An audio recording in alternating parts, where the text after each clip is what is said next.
अस्सलाम वालेकुम। मैं हूं राना दानशबीर खान और आप देख रहे हैं नवाए फिक्र। पाकिस्तान हिंदुस्तान की जंगबंदी के बाद मोदी साहब ने बड़क भरी 5 तकरीरें मुख्तलिफ फोरम्स पर कर डाली। इन 5 मुख्तलिफ खिताबात में कुछ चीजें बहुत वाज़ेह हैं, बारी बारी उन सब को इवेलुएट कर लेते हैं। हमने पाकिस्तान के आतंकी और सैन्य ठिकानों पर अपनी जवाबी कार्रवाई को अभी सिर्फ स्थगित किया है। आने वाले दिनों में हम पाकिस्तान के हर कदम को इस कसौटी पर मापेंगे कि वो क्या रवैया अपनाता है। साथियों, भारत की तीनों सेनाएं, हमारी एयरफोर्स, हमारी आर्मी और हमारी नेवी, हमारी border security force BSF, Bharat के अर्धसैनिक बल लगातार अलर्ट पर है।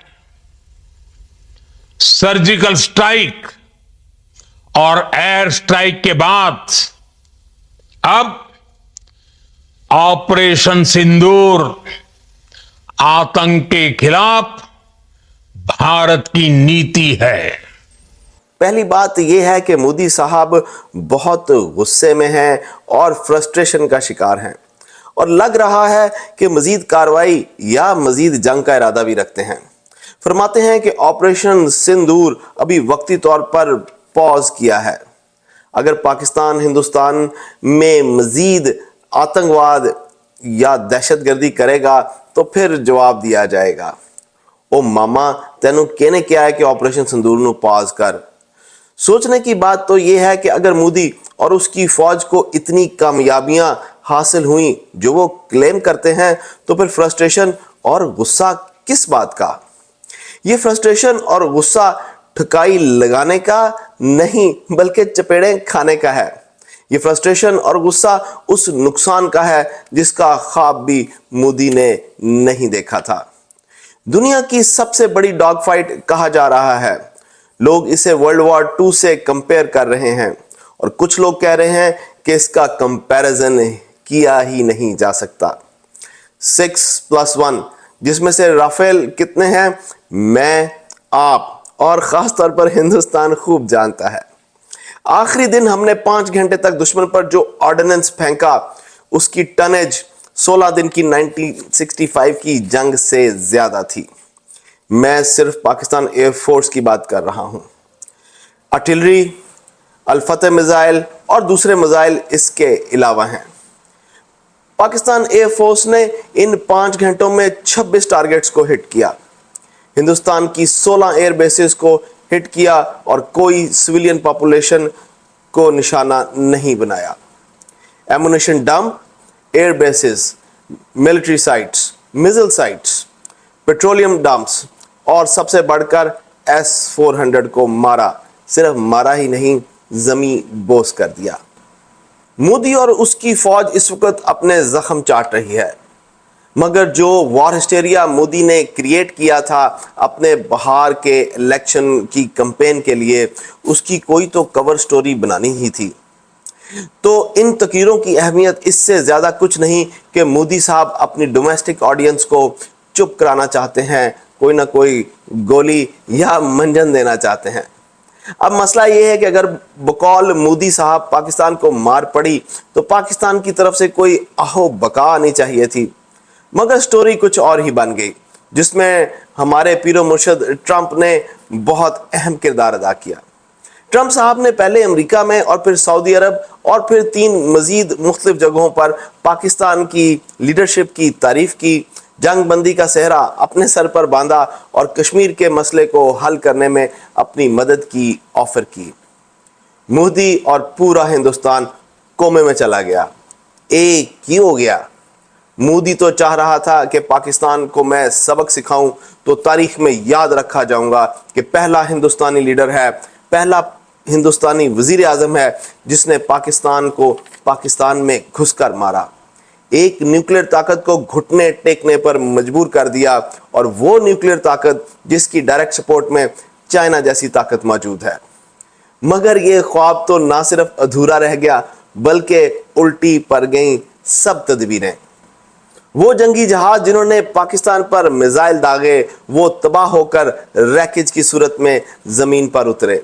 आज भी हिंदुस्तान की ऑपोजिशन जमातें और हिंदुस्तान की जनता या अवाम पूछ रही है कि कितने आदमी थे।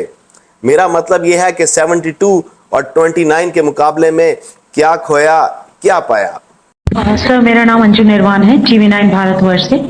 सर, मेरा सवाल ये है कि ऑपरेशन सिंदूर में हमारी जो इंडियन नेवी है उसके बारे में सर थोड़ा सा बताएं कि किस तरह की उसकी भूमिका रही, क्योंकि हमने इस दौरान सर देखा कि बहुत सारी स्पेकुलेशन भी रही और ये बोला गया कि कराची तक हमारी नेवी ने ऑपरेशन किया है। तो सर इस पे थोड़ी सी क्लैरिटी चाहिए। और सर हमने कौन कौन से फाइटर एयरक्राफ्ट डाउन किए हैं, अगर उसका भी थोड़ा सा क्लैरिटी मिल जाए तो अच्छा रहेगा।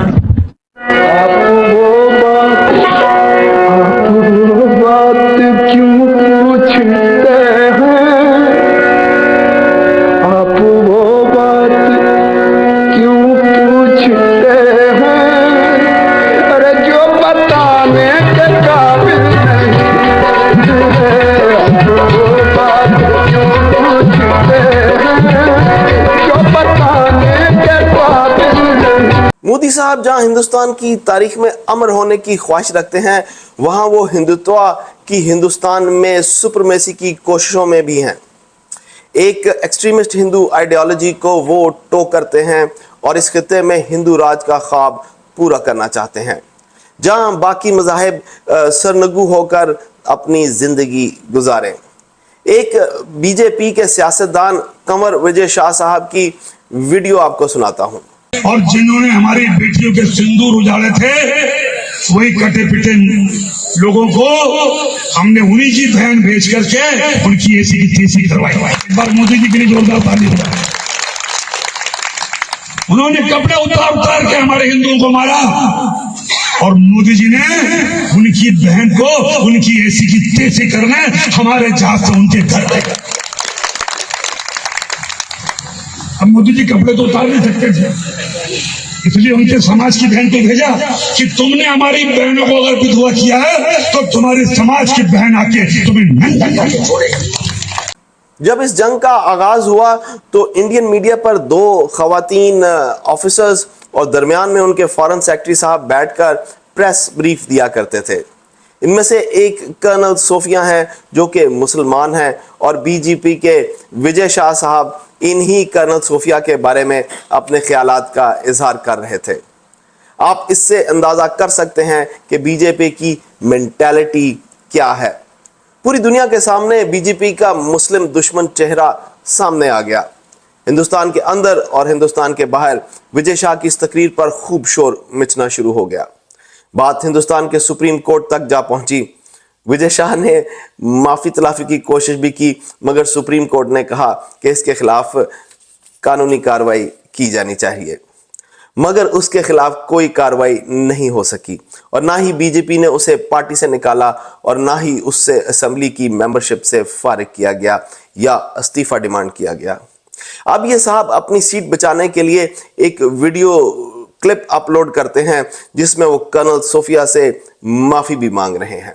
हाल ही में मेरे दिए गए बयान से जो हर समाज की भावना आहत हुई है, उसके लिए मैं दिल से न केवल शर्मिंदा हूं, दुखी हूं, बल्कि माफी चाहता हूं।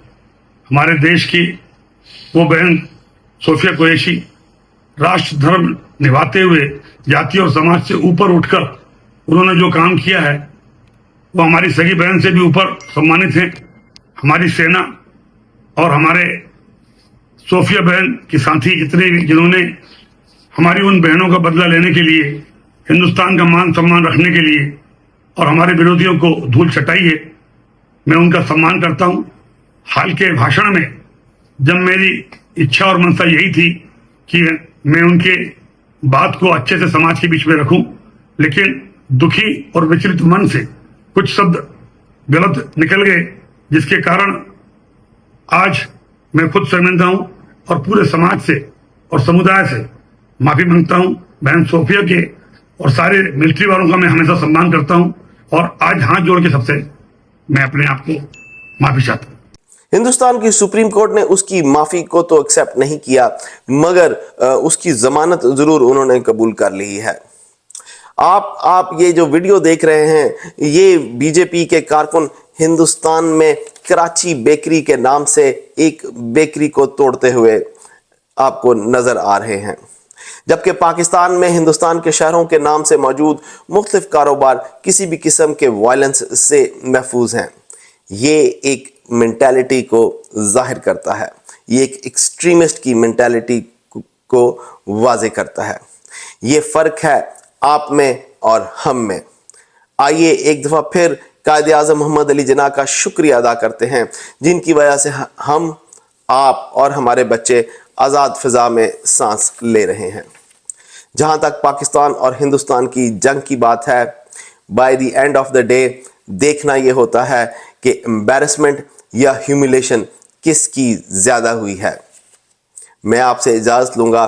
पाकिस्तान हमेशा जिंदाबाद।